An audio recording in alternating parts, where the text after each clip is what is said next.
We are shifting focus now to West Bengal, where Panchayat elections have been declared in a single phase on the 8th of July. This has stirred a fresh round of politics. There's unfortunately a fresh round of violence as well. The process of filing nominations began on Friday. The BJP started raising questions over the amount of security and the fairness of the election in the first place. The opposition in the state, both the BJP and the Congress, quickly moved the Calcutta High Court. There was a hearing that was held today. They demanded online filing of nomination. They also wanted deployment of central forces in Bengal, among other issues, given the history of violence we've seen during elections in the state. The demands have sparked a fresh battle between the TMC and the BJP specifically. The Saffron Party accused the State Election Commission of acting under the behest of the ruling party. The TMC hit back. They said the BJP has a history of provoking, which is why we've seen the kind of violence that happens. Amid the political face-off, we've seen several instances just today, either of blockades, either of violence, a grim reminder of what happened in 2018. So who's stoking unrest in Bengal? Before we debate that, let me take you through all that's transpired so far. These are defining moments as far as this entire battle goes. The first video that I'm putting up for you is from a Kalibadi, it's from a Thakurbadi, from a temple in West Bengal. The BJP accused the TMC of bringing in goons to foment trouble, but this was thwarted by the members of the Matua community who said that the sanctity of our temple cannot be played with. There's another video that was then put out, where the TMC alleged that central forces accompanying BJP MP had stepped into the temple complex, the same temple which has become a focal point between the BJP and the TMC. They said that women devotees, including TMC's workers, were assaulted. They even alleged that the CISF men that stormed the temple on the instructions of the BJP didn't even have the courtesy to take off their footwear. That in itself was another insult at the TMC.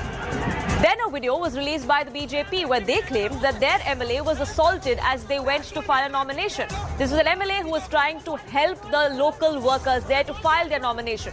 Look at him, blood trickling down from his head. That is the violence that we are going to be seeing in the run-up to the elections, is what the BJP alleged. Then another video surfaced where there was high drama that was witnessed in Hooghly. There was an altercation between the local police there and a BJP member of parliament, Lokit Chatterjee. She wanted to visit a nomination centre but was blocked by the police, and that ensured that there was an altercation there. She claimed that they were trying to enforce norms that shouldn't have been there in the first place. Another video then came to the fore where TMC alleged that their member of parliament, Shantaka Banerjee's convoy, was attacked by BJP. This happened in the Bankura area, is what the TMC alleged, where the pilot car that was accompanying her was damaged. She could have been attacked as well, said the TMC then. So the war of words continued. But this is just the beginning. We're still weeks away from Panchayat elections there. What more do we have in store? Which is why the focus is going to be on what the court decides. Remember, the Calcutta High Court started hearing the case today, but they have reserved their order. Remember, they also had asked the State Election Commission to submit a report on why exactly they had chosen the said dates and whether or not they could extend the timeline as is being demanded. To which the State Election Commission submitted its report. They said that the date of filing nomination can be extended by a day. We can make it until the 16th of June, is what the State Election Commission came out and said. To which the court had a few proposals of its own to put forth. The High Court said that we propose the postponing of the polling date to 14th of July instead of 8th. The court also asked if the dates for nominations can be changed to June 15th to June 21st. That will give them more time, barring holidays, barring weekends. The High Court also proposed the nomination time should be extended until 5 p.m. All of this are just proposals. There's no directive yet from the High Court. The hearing has been reserved. Whether it resumes tomorrow or not, we'll have to wait and watch out for. But the politics, meanwhile, continues even on the sidelines. The BJP alleges that the State Election Commission is working under the instructions of the TMC, of the ruling party. To which the TMC simply says that all the BJP wants to do is push dates of these elections because they do not have enough candidates. The BJP says that there is a very small window to file nomination, and that is being done on purpose by the TMC, is what the BJP alleges. To which the TMC says that they have no candidates to field against the TMC, which is why the BJP is finding excuses. Then comes the matter of security in the state. The BJP alleges that they need central security forces at these booths, given the history of the state. To which the TMC says there's absolutely no need. State police can ensure free and fair and peaceful elections. That assurance coming to the fore from the state government. The BJP has also then said that CCTV cameras need to be installed at polling booths so we know that if there is an incident, then what exactly transpired and the truth is in black and white. To which the TMC says that the polls can happen under police supervision. There's absolutely no need for all these extra additions, for these extra costs perhaps to be borne, and the logistical issues that it's going to pose. The Panchayat elections have been a matter of debate in West Bengal, not just this year, but every single year. Why do these matter so much? It is the curtain raiser before the 2024 Lok Sabha elections.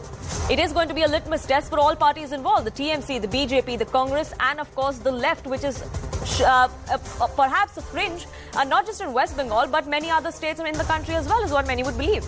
Another reason why these Panchayat elections are extremely important is because it's going to determine if the TMC is battling anti-incumbency. The Panchayat elections decide the local stronghold, the local strength of a party, which is why the TMC would want to ensure that they have the tide with them. A setback for the TMC could impact Mamata Banerjee's bid of opposition unity for 2024 as well, because it is all about the optics too.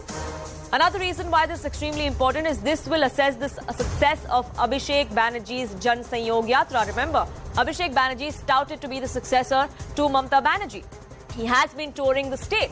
He has been trying to unite the party cadre, trying to garner support for the party ahead of 2024 as well. So it's a litmus test of his leadership too. TMC netas, including Abhishek Banerjee, many of them face allegations of corruption. If this win comes to the fore for the TMC, optics-wise, they would have beaten that charge. They would have come out shining. After desertion of top netas, this is going to be a big test for the BJP. Another reason why this is very, very important is because it's a test for Suvendu Adhikari's 2024 poll strategy as well. It is going to determine whether the left has managed to regain any of its ground-level cadres back from the BJP. That's another very, very important thing that would come out of these elections. Which is why it's not just a local election in the state of West Bengal. There is a lot at stake. So why exactly are we seeing violence just a few days after the dates were announced? What is this entire political brouhaha about? That's the big debate tonight.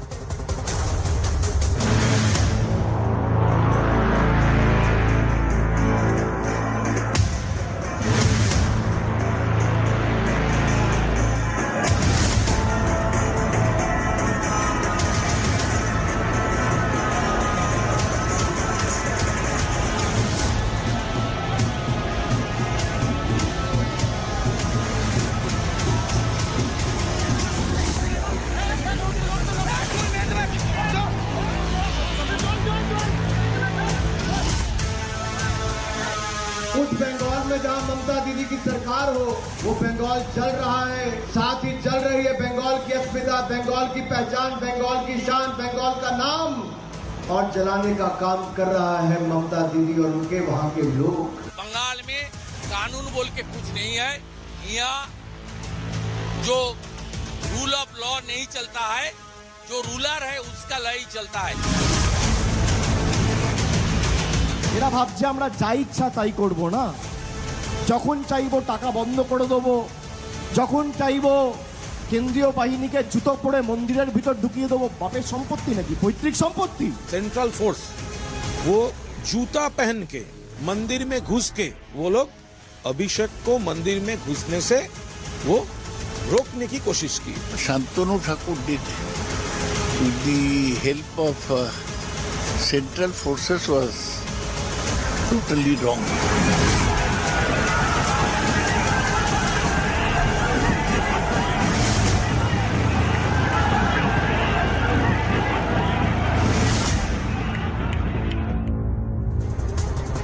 Shishir Bajoria, spokesperson of Bengal BJP, joins us on this broadcast. Spokesperson of the TMC, Riju Dutta, is with me as well. Pratim Ranjan Bose, political analyst, joins us on this broadcast as well. And let me get started by asking spokesperson of the TMC, Riju Dutta. We have the High Court hearing the case. It's perhaps going to come up back tomorrow or day after. There are no clear directions as such. But the High Court has sort of hinted that perhaps more leeway needs to be given as far as the nomination filing is concerned or pushing off the elections are concerned. Is that something the State Election Commission is ready to look at? See, let me be very honest. What the High Court decides is their prerogative. I'm not here to comment on that. But why do you want to defer the dates? Why? This is the question. Because if you see the official records of State Election Commission, as of yesterday evening 6 p.m., then you will see the opposition parties like BJP, Congress and CPM have filed more nominations than the ruling party Trinamool Congress. So obviously they are not getting beaten up. Obviously the democracy is prevailing. Obviously law and order prevails in Bengal, unlike the 34 years of the left regime.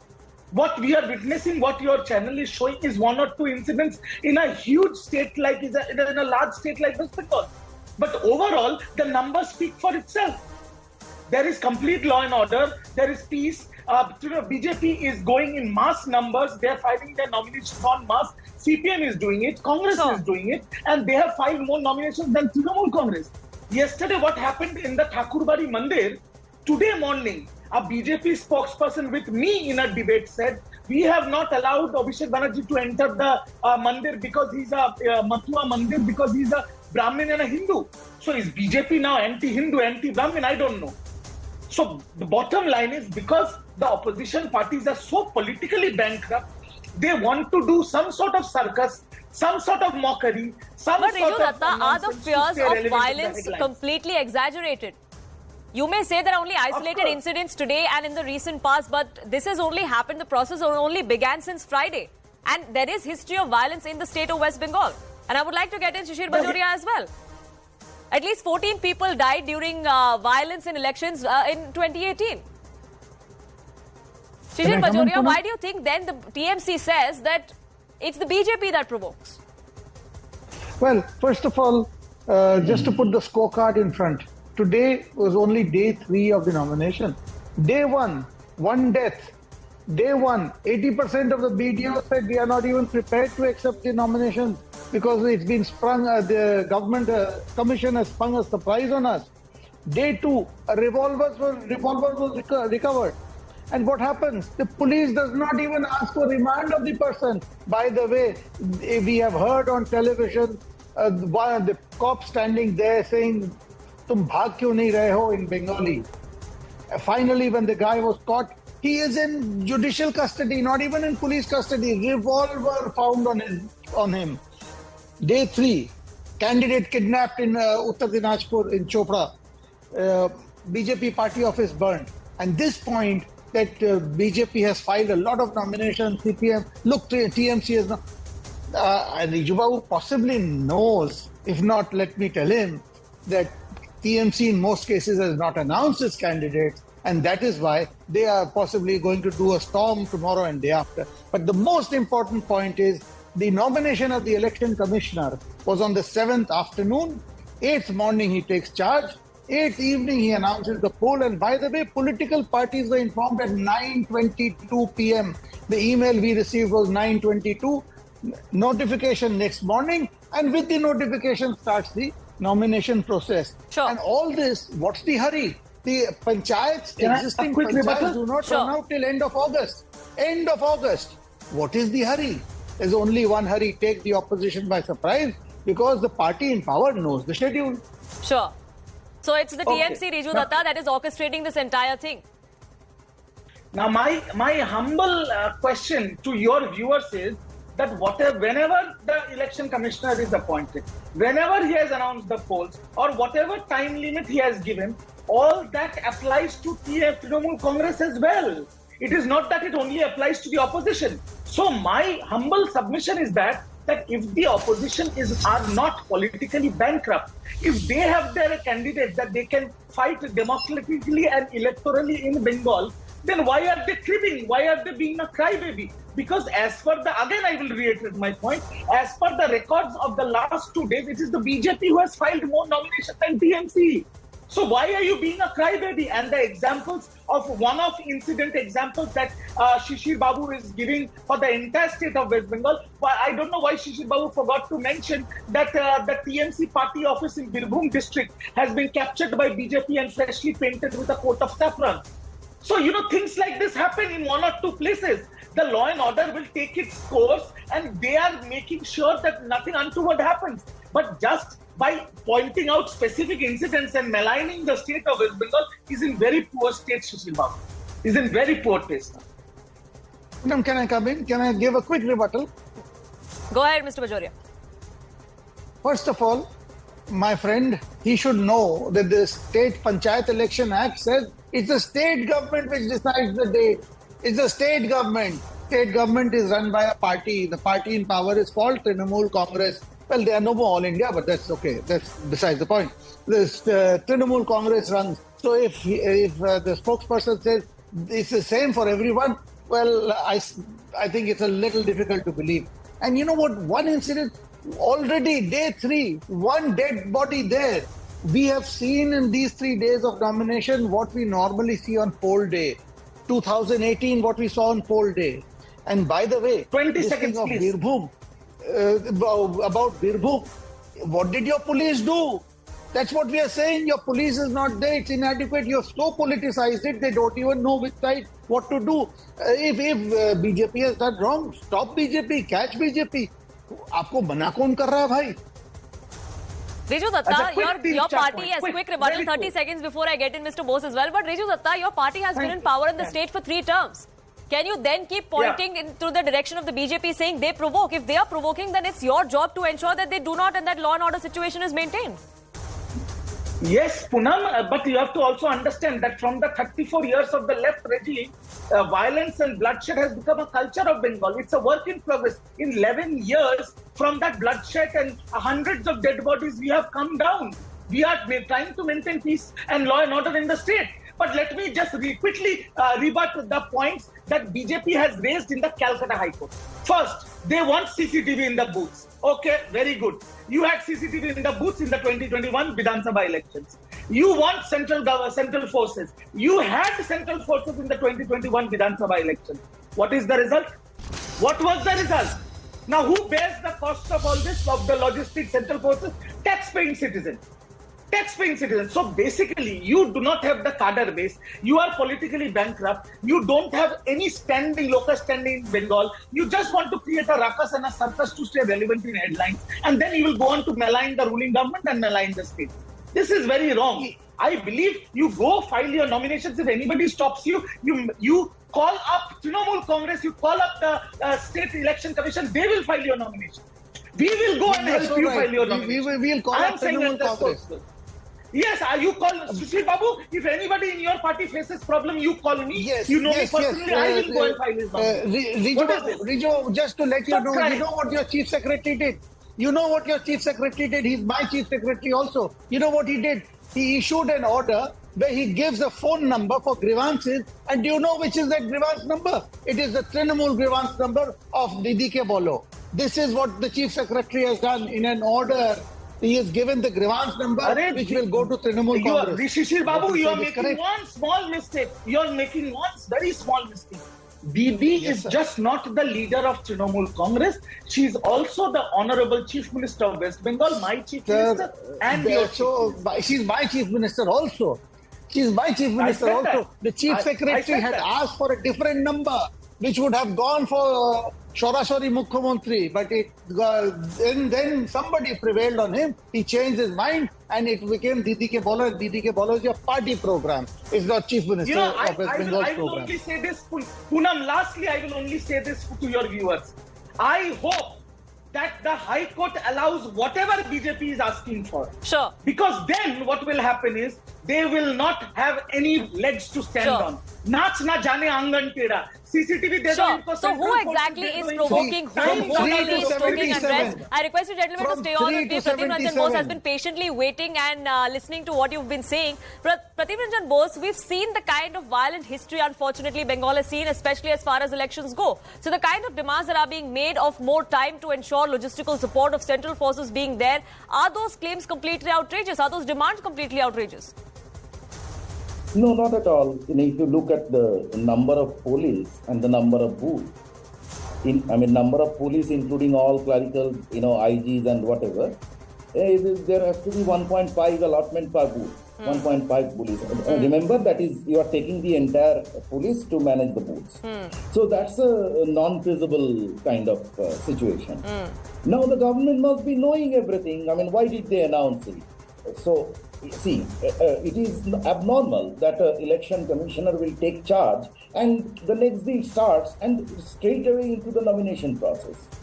So, there has not been any meeting with parties, etc. Anyway, they say that there is no rule like that. There is no rule, but there is a decorum, there is a process. So, forget about that part. It is understood why this is done in this manner. Because it gives an always, whoever is in the ruling party, they try to take some advantage because they have the knowledge of the schedule or whatever. They do have some advantage. But here, the quick, it is to try to hold it in one quick stroke.